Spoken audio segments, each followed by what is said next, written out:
आ जाओ जरा ध्यान से देखो, पढ़ रहे बेटा हम काव्य, क्या पढ़ रहे हैं? एक हमारा टॉपिक है काव्य और एक हमारा टॉपिक आगे मिलेगा काव्य गुण। क्या मिलेगा? काव्य गुण जी तुम्हें सिखाएंगे। क्या? काव्य गुण के अंतर्गत 3 है, रस, प्रसाद गुण, ओज गुण और माधुर्य गुण।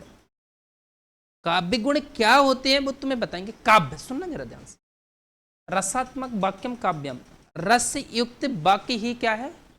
काव्य। कोई भी पंक्ति, कोई भी लाइन जिसमें रस है वो क्या है? काव्य है। आचार्य विश्वनाथ के अकॉर्डिंग अगर देखा जाए तो रस युक्त वाक्य क्या है? काव्य है। रस युक्त, क्या बात की इन्होंने? रस। तो उस काव्य के अंतर्गत, उस पंक्तियों के अंतर्गत अच्छा सा रस होना चाहिए। उन रस को दिलाने के लिए उन्होंने क्या व्याख्या की? काव्य गुण। क्या? प्रसाद गुण, माधुर्य गुण और ओज गुण। कितने गुण हैं? प्रसाद, माधुर्य और ओज गुण। कोई भी पंक्ति पढ़ो, अगर तुम्हें उनमें प्रसाद, उसमें तारतम्यता, लयता या उसमें जो विलीनता है, किसी काव्य को पढ़ते हो ना तो उसमें विलीनता, ऐसा लगता है उसी में खोते चले जा रहे। जैसे मान के चलो भगवान कृष्ण का बचपन पढ़ा अपन ने, किसका? भगवान कृष्ण का बचपन, या भगवान कृष्ण की कथा सुनी तो हम उसमें ही खो जाते हैं। क्यों?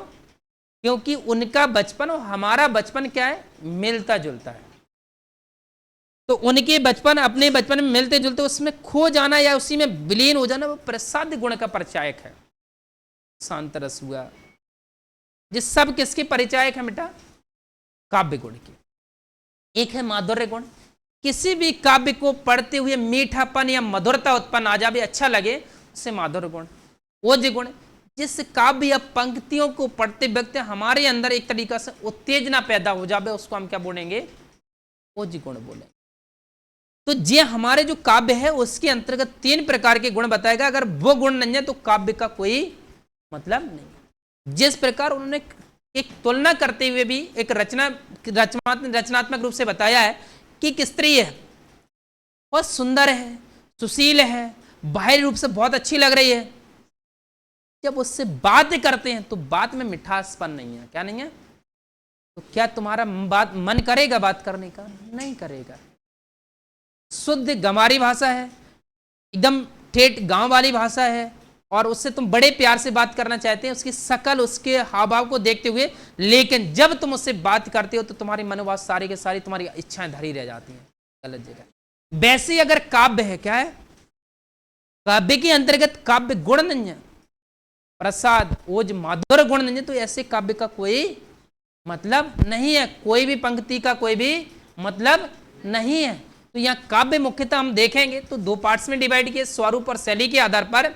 एक होता है प्रबंध काव्य। कौन सा होता है? प्रबंध काव्य। और एक आपका कौन सा होता है? सुनो, प्रबंध काव्य का मतलब क्या होता है? तो प्रबंध काव्य ऐसा काव्य होता है जिसमें छंदों की तारतम्यता पूर्वबद्ध और जो आगे के पद हैं दोनों के पदों से मिली जुली होती है। इसको हम बोलते हैं क्या बेटा? प्रबंध। छंदों की तारतम्यता आने वाले छंद से और पूर्व वाले छंद से जुड़ी रहती है तो उसको हम बोलेंगे प्रबंध। क्या बेटा? आगे के पदों से और पीछे के पदों से बंधे हुए पद जो होते हैं वो प्रबंध के रूप में जाने जाते हैं। जैसे फॉर एग्जाम्पल, दरा जाइए जरेगा, तो हम देखेंगे प्रबंध काव्य को अगर हम देखा जाए तो प्रबंध काव्य एक हम देख सकते हैं श्रव्य काव्य, और दूसरा कौन सा हो सकता है? श्रव्य काव्य ऐसा काव्य जिसको हम, जिस भी कहानी, नाटक, श्रव्य काव्य ऐसा काव्य जिसे हम सुनकर आनंद की अनुभूति लेते हैं, वो सारा काव्य क्या कहलाता है? श्रव्य काव्य। आनंद की अनुभूति सुनकर, श्रव्य मतलब ऐसा काव्य जिसको हम सुनकर संगीतमय या ऐसी कोई कविता जिससे हमें क्या हो जाती है बेटा कि अंदर हमें एकदम मधुरता सी उत्पन्न हो जाती है, वो सारे काव्यों को क्या बोलेंगे हम? एक होता दृश्य काव्य। तो ऐसा काव्य जिसको हम आंखों से देखकर, कानों से सुनकर मन में मधु घुल जाए या मधुरता उत्पन्न हो जाए तो उसको हम क्या बोलेंगे बेटा? दृश्य काव्य। जैसे फॉर एग्जाम्पल हम देख सकते हैं श्रव्य काव्य के रूप में कि बहुत सारी ऐसी जो कहानियां प्रचलन में रही हैं उन चीजों को हम सुन सकते हैं। जैसे सुदामा के रूप में, सुदामा के बारे में हम सुनते हैं, कृष्ण के बारे में उनके सुनते हैं, कहानियां ही तो भगवान राम के बारे में हम कहानियां सुनते हैं। ये क्या कहानियां प्रचलित है?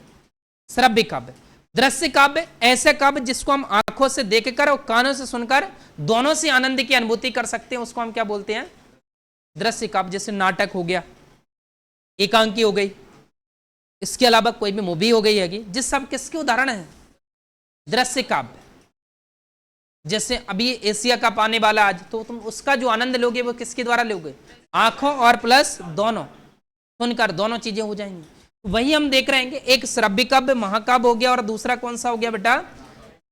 महाकाव्य। क्या होता है? तो महाकाव्य का मतलब होता है किसी महान व्यक्तित्व या महान इतिहास सिद्ध जो व्यक्ति होता है उसके संपूर्ण जीवन का वर्णन क्या कहलाता है बेटा? तो किसी महान व्यक्ति के संपूर्ण जीवन का चरित्र चित्रण क्या कहलाता है बेटा? महाकाव्य कहलाता है। खंडी काव्य, ऐसा काव्य किसी महान व्यक्ति के किसी जीवन की किसी एक घटना का वर्णन क्या कहलाता है बेटा? खंडी काव्य। क्या कहलाता है? कि तुम्हारा इतना बड़ा 100 साल का जीवन है, उसमें तुम्हारे जीवन में कुछ घटनाएं घटी, जैसे स्टूडेंट लाइफ हो गई, कॉलेज लाइफ हो गई, या मान के चलो किसी प्रेमी और प्रेमिका के बीच का कुछ तुम्हारेपन जो जुड़ा हुआ तो उस वाला पार्ट हो जाएगा, कुछ संयोग वाला पार्ट, कुछ वियोग वाला पार्ट हो जाएगा। तो ये सब किसके पार्ट हो जाएंगे? खंड काव्य। किसके? तो जीवन की किसी एक घटना का चरित्र चित्रण या किसी एक घटना का वर्णन करना क्या कहलाता है बेटा? खंड काव्य। यहां हम देखेंगे एक नाटक और दूसरा कौन सा होता है? एकांकी।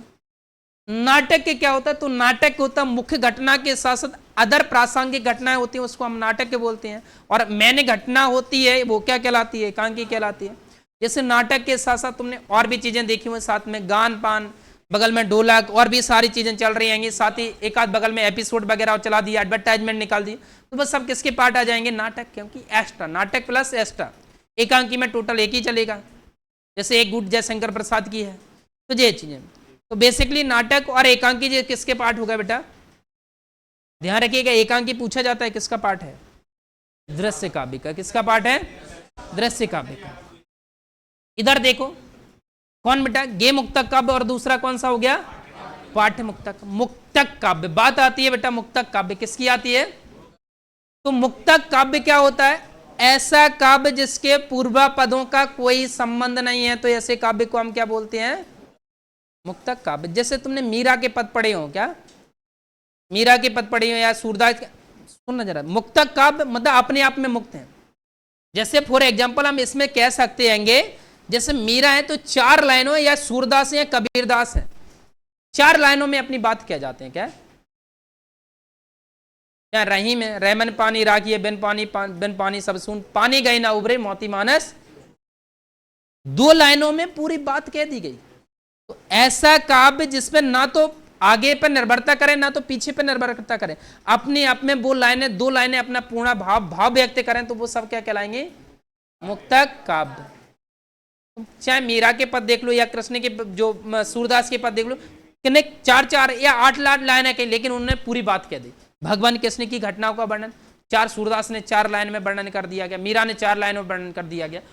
तो जिसका ना तो आगे के पदों से संबंध है ना तो पीछे के पदों से संबंध है, जो भी पंक्तियां हैं उनका अपने आप में पूर्ण भक्त है, भाव है, तो वो सब क्या कहलाते हैं बेटा? मुक्तक काव्य का। कौन से? और मुक्तक काव्य में भी हमने क्या कहा? गे मुक्तक काव्य। गे मुक्तक काव्य क्या होता है? ऐसा काव्य जिसको हम आनंद की अनुभूति गाकर ले सकते हैं। किसको बेटा? गाकर आनंद की अनुभूति ले सकते हैं, उसको हम क्या बोलते हैं बेटा? गे मुक्तक काव्य। कबीर के दुआ तुमने बहुत सुने होंगे, सुबह उठते जागते तुम सुनते होंगे। तो ये सब मीरा, कबीर और सूरदास ये क्या हो गए? दूसरा पाठ्य मुक्तक काव्य। तो ऐसा काव्य जिसको हम पढ़कर क्या कर सकते हैं? आनंद की अनुभूति ले सकते हैं, उसको क्या बोलेंगे हम बेटा? पाठ्य मुक्तक काव्य। पढ़कर, पाठ पढ़कर क्या बेटा? कहानी और उपन्यास। क्या बेटा? मुंशी प्रेमचंद की बहुत सारी कहानियां प्रचलन में है। हाँ, बहुत सारी कहानियां प्रचलन में। ऐसी क्या है बेटा? उपन्यास। प्रेमचंद जाने जाते हैं, तो कहानी हो गए, उपन्यास हो गए, ये सब किसके पाठ हैं बेटा? मुक्तक काव्य के। किसके? शैली के आधार पर एक है गद्य काव्य हो गया, दूसरा पद्य काव्य हो गया, और तीसरा कौन सा हो गया? गद्य काव्य मतलब कथानात्मक। जैसे हम देखते हैं किताब के अंतर्गत एक गद्यांश होके और क्या होते हैं बेटा? तो गद्य मतलब एक तरीका से पूरा लेखांकन जो टाइप का होता है उसका जो अध्ययन करना, वो गद्य काव्य। पद्य काव्य मतलब कैसी बेटा? पद्य मतलब कविता या छंद युक्त जो पंक्तियां होती हैं, जो लाइनें होती हैं, जो कवि जो लिखता है उनको क्या बोला जाता है बेटा? चंपू काव्य क्या होता है? गद्य और पद दोनों के मिश्रण को क्या बोला जाता है बेटा? चंपू काव्य बोला जाता है। तो हमने देखा काव्य वर्णन, क्या देखा बेटा?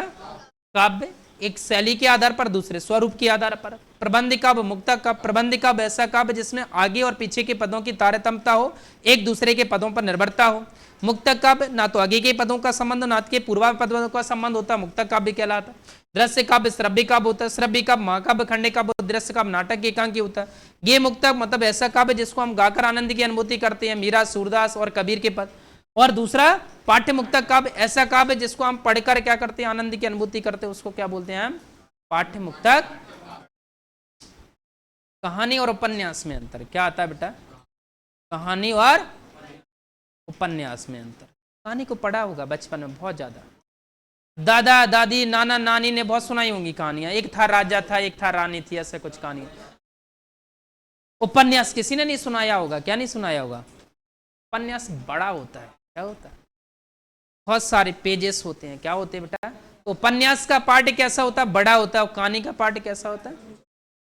कम पन्नों में होती है, 2-3 पेज की होती है, बड़ी आसानी से हम पढ़ सकते हैं। उपन्यास का भाग बड़ा होता है और कहानी का भाग, उपन्यास को पढ़ने में ज्यादा टाइम लगेगा क्योंकि पार्ट क्या होता है? ज्यादा होता है। और कहानी को पढ़ने में क्या लगता है? कम समय लगता है। कहानी और उपन्यास में सबसे बड़ा अंतर होता है जिज्ञासा का। कहानी में जिज्ञासा ज्यादा रहती है, जानने की इच्छा कि आगे क्या घटना घटित होने वाली है, आगे क्या घटना घटित होने वाली है।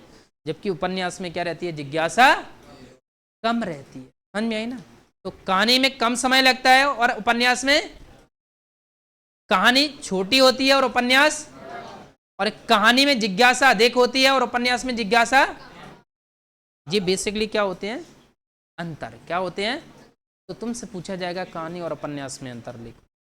समझ पा रहे हैं ना बात को? जी चीजें तो यहां तक इसको समझने में कोई दिक्कत?